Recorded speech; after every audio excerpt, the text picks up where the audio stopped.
ధర్నాలో భాగంగానే సీనియర్ జర్నలిస్టులు కూడా ఈ ధర్నాలో పాల్గొంటున్న పరిస్థితి కనబడతా ఉంది. సో తెలుసుకుందాం ఏంటన్నా ఈ రోజు మొత్తం మన ఇందిరా పార్క్ చూసుకున్నట్లయితే, మొత్తం ధర్నా చౌక్ చూసుకున్నట్లయితే ఎర్ర జెండాల మయమైపోయింది. ఏంటి ఇదంతా ఇలా జరగడానికి గల కారణం ఏముందంటారు? ఇక్కడ మీరు ధర్నా చేయడానికి గల కారణాలు ఏమంటారు? ఇవాళ ఇందిరా పార్కే కాదు, దేశం మొత్తం, రాష్ట్రం మొత్తం, అన్ని జిల్లాల్లో, అన్ని రాష్ట్రాల్లో జాతీయ కార్మిక సంఘాల ఆధ్వర్యంలో లేబర్ కోడ్ల వ్యతిరేకంగా కేంద్ర ప్రభుత్వం కార్మిక వ్యతిరేక విధానాలకు వ్యతిరేకంగా జాతీయ సమ్మె జరుగుతోంది. ఫిబ్రవరి 12 జాతీయ సమ్మె దేశవ్యాప్తంగా జరుగుతోంది. అందులో పెద్ద ఎత్తున రాష్ట్ర వ్యాప్తంగా అన్ని జిల్లాల్లో, హైదరాబాద్లో కూడా జర్నలిస్టులు పాల్గొంటున్నారు.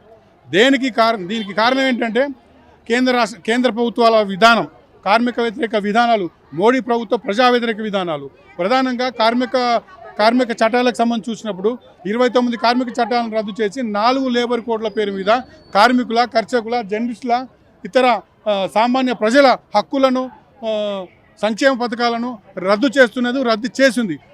29 చట్టాల స్థానంలో 4 లేబర్ కోడ్ తెచ్చి మనకున్న వేజ్ బోర్డును, జర్నలిస్టులకు ఉన్న వేజ్ బోర్డును అమలు కాకుండా పోయింది.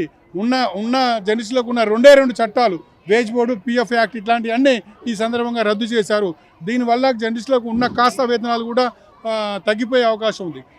అసలు కేంద్ర ప్రభుత్వం నిర్ణయించిన దాని ప్రకారం కనీస వేతనం 26,000 రూపాయలు ఇవ్వాలి కార్మికులకు కానీ, జర్నలిస్టులకు కానీ, ఇతరులకు కానీ. కానీ ఇప్పుడు తెచ్చిన చట్టాల మూలంగా కనీస వేతనాలు అడిగే హక్కును జర్నలిస్టులు కానీ, కార్మికులు కానీ కోల్పోతున్నారు. ఎందుకంటే ఈ చట్టాలు లేబర్ కోడ్ల మూలంగా బేరసారాలు, వేతనాలకు సంబంధించి బేరసారాలు చేసే అవకాశాన్ని కార్మికులు, కర్షకులు, జర్నలిస్టులు అందరూ కోల్పోతున్నారు. దీనికి ఈ 4 లేబర్ కోడ్లు కారణం.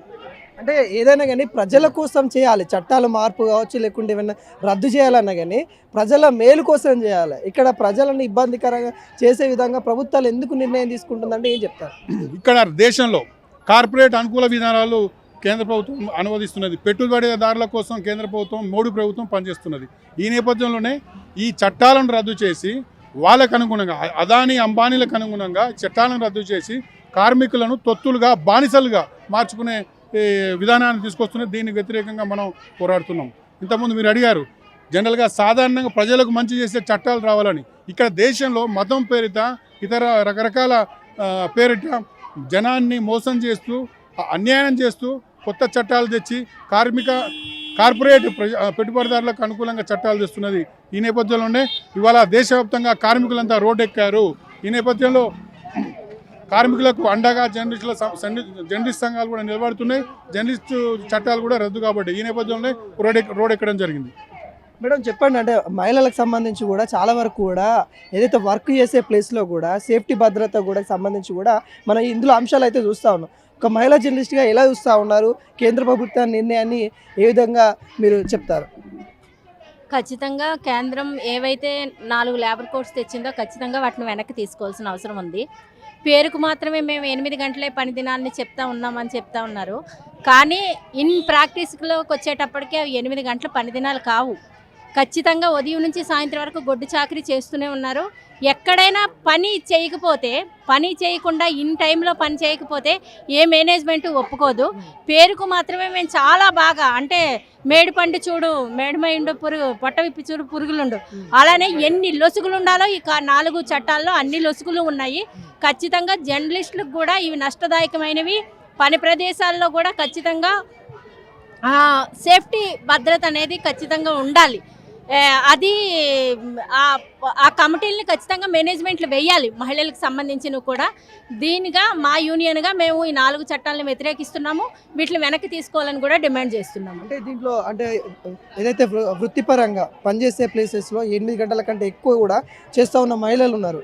మహిళలకు సంబంధించిన భద్రత పెంచాల్సిన పరిస్థితి కూడా ఇప్పుడు ఉంది. అలాంటి నిర్ణయాలు తీసుకోవాలి. కానీ ఇలా మరింత భారం అయ్యే విధంగా కార్మికులకి ఏ డిపార్ట్మెంట్ చూసినా కానీ మరింత భారం అయ్యే విధంగా నిర్ణయాలు ఎందుకు తీసుకుంటా ఉన్నారు ప్రభుత్వాలు అంటే ఏం చెప్తారు? మీరు ముఖ్యంగా గ్రహించాల్సింది ఏంటంటే ఇవన్నీ ప్రజలకు మేలు చేస్తామని పేరుతో వచ్చి కార్పొరేట్లకి మేలు చేసే ప్రభుత్వాలు తప్పితే నిజంగా కార్మికులకు, ప్రజలకు, మహిళలకు పేరుకు మాత్రమే, నేను చెప్పానుగా ముందే, పేరుకు మాత్రమే బాగా మేలు చేస్తున్నాం, మేము వాళ్ళ పక్షాన్ని ఉంటున్నాం అని చెప్తున్నారు. కానీ ఇన్ ప్రాక్టీస్లో ఎవరి పక్షాన్ని ఉంటున్నారు అనేది వాళ్ళు అమలు చేసే చట్టాలను చూస్తేనే అర్థమవుతుంది. అవి ఎవరికి అనుకూలమైన చట్టాలు? కార్మికులకు అనుకూలమైన చట్టాలా, కార్పొరేట్లకు అనుకూలమైన అనుకూలమైన చట్టాలా, ప్రజలకు అనుకూలమైన చట్టాలా, వాళ్ళు నమ్ముకున్న ఎవరైతే పెద్ద పెద్ద అంబానీ, అదానీ లాంటి రిలయన్స్ వాళ్ళు ఉన్నారో వాళ్ళకు అనుకూలమైన చట్టాలు అనేది ఇన్ ప్రాక్టీస్ వాళ్ళు అంత స్ట్రిక్ట్గా అమలు చేస్తున్న చట్టాలను చూస్తేనే అర్థమవుతుంది. ఖచ్చితంగా ఈ చట్టాలు అనేవి ప్రజలకు అనుకూలమైనవి కావు, ఇవి కార్పొరేట్లకు అనుకూలమైనవి. అవి అమలు చేయాలనే ప్రభుత్వం చూస్తుంది కనుక వాటినే కేంద్రం అమలు చేస్తుంది, వాటిని బలవంతంగా రుద్దుతుంది మా మీద. మరికొంతమంది ఉన్నారు, మాట్లాడదాం. సరే, ఏవైతే ప్రజలు ఓటేసి ఎన్నుకున్న రాజకీయ నాయకులు ప్రజల కోసం ఆలోచించాలి కానీ ఇక్కడ కార్పొరేట్ వ్యవస్థ గురించి వాళ్ళకు మేలు చేసే విధంగా, ప్రజలకి భారమయ్యే విధంగా ఎందుకు ఆలోచిస్తూ ఉన్నాయి ప్రభుత్వాలు అంటే ఏం చెప్తారు? ప్రభుత్వాలు ఏవైనా కానీ ప్రజలు ఓట్లేస్తేనే ప్రభుత్వాలు అధికారంలోకి వస్తాయి. అధికారంలోకి రావడం వరకు మాత్రమే ప్రజల అవసరం. అధికారంలోకి వచ్చిన తర్వాత వాళ్ళ ప్రజల ప్రయోజనాల గురించి కానీ, ప్రజల బాగోగుల గురించి కానీ, వాళ్ళ సంక్షేమం గురించి కానీ ప్రభుత్వాలు పట్టించుకోవడం లేదు. ఎందుకు అంటే ప్రభుత్వాలు అధికారంలోకి రావడానికి కార్పొరేట్ సంస్థలు ఈ రాజకీయ పార్టీలకు వాళ్ళకు ఆర్థిక పరంగా వాళ్ళకు సహాయం చేస్తాయి. కాబట్టి వాళ్ళు అధికారంలోకి వచ్చిన తర్వాత ప్రజల బాగోగుల గురించి, ప్రజల సంక్షేమం గురించి ఆలోచించకుండా కార్పొరేట్ ప్రయోజనాల గురించి ఆలోచిస్తున్నాయి. ఎందుకు అంటే వాళ్ళు ఎన్నికల్లో వాళ్ళు ఆర్థికంగా సహాయం చేస్తాయి కాబట్టి. ఈ వాళ్ళిద్దరి మధ్య కార్పొరేట్లకు రాజకీయ పార్టీలు ప్రధానమైనటువంటి అధికారంలో ఉండే పార్టీలకు ఆ కార్పొరేటు ఇది ఆ బంధమే వాళ్ళు ప్రజల గురించి ఆలోచించకుండా చేస్తున్నాయి.